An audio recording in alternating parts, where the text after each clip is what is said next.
Noël. Le temps de la générosité, de la famille, de la chaleur humaine. Mais parfois, ouvrir sa porte à un étranger pendant les fêtes peut sembler la plus belle des saisons, en cauchemar absolu. Ce soir, je vais vous raconter l'histoire vraie de Michel O'Dowd et de l'invitation de Noël qui lui a coûté la vie. Décembre 2018, Charleston, Caroline du Sud. Michel O'Dowd avait 67 ans. Une femme discrète, travailleuse, qui vivait seule dans un petit appartement modeste. Elle n'avait pas grand-chose, mais elle avait son indépendance, sa dignité et son frère jumeau, Phil, avec qui elle restait proche malgré les années. Cette année-là, Michel traversait une période difficile. Des problèmes de santé, des factures qui s'accumulaient. Elle avait du mal à joindre les deux bouts. Mais elle gardait espoir. Noël approchait, et avec lui peut-être un nouveau départ. C'est à ce moment-là qu'elle a rencontré Patty White. Patty White avait 37 ans, cheveux blonds décolorés, sourire facile, histoire triste. Elle était aussi dans une mauvaise passe, disait-elle. Sans logement stable, sans famille pour les fêtes, juste une femme seule qui cherchait un peu de gentillesse humaine en cette période de l'année. Les deux femmes se sont liées d'amitié rapidement. Trop rapidement peut-être.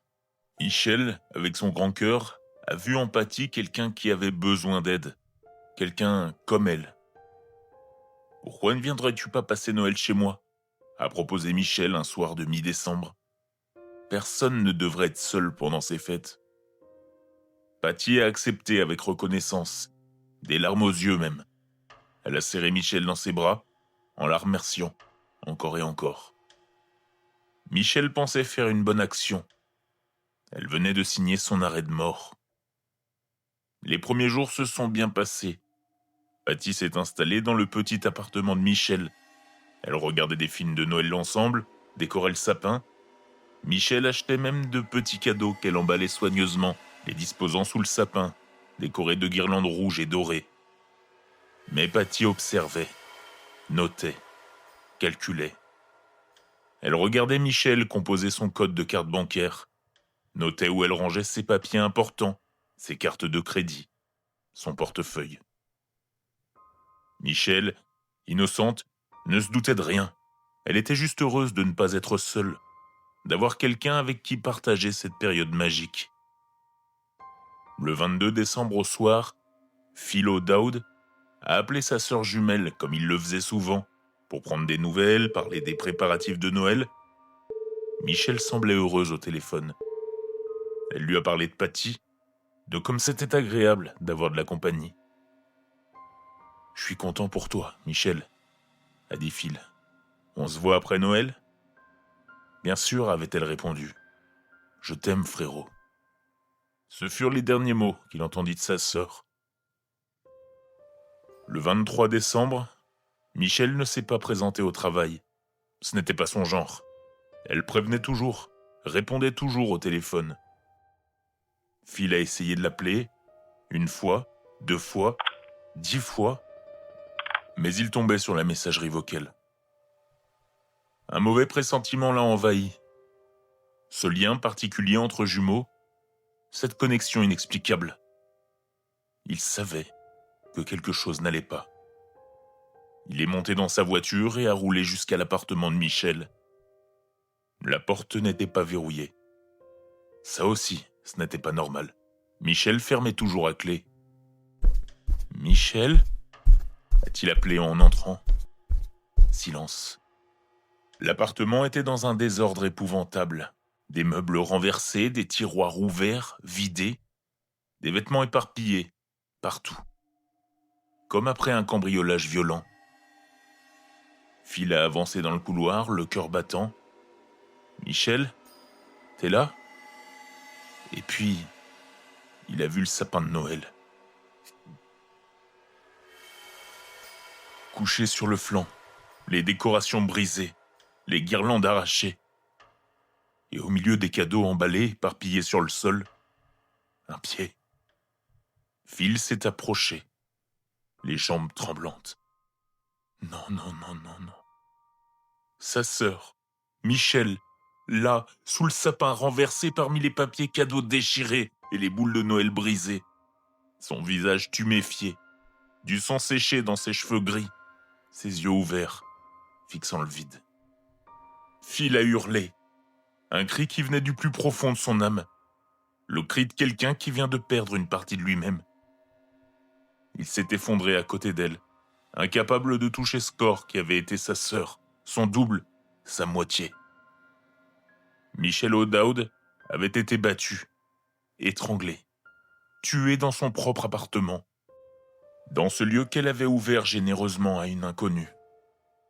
Et mise en scène, disposée parmi les cadeaux de Noël, comme une macabre décoration, pour faire croire à un cambriolage qui aurait mal tourné.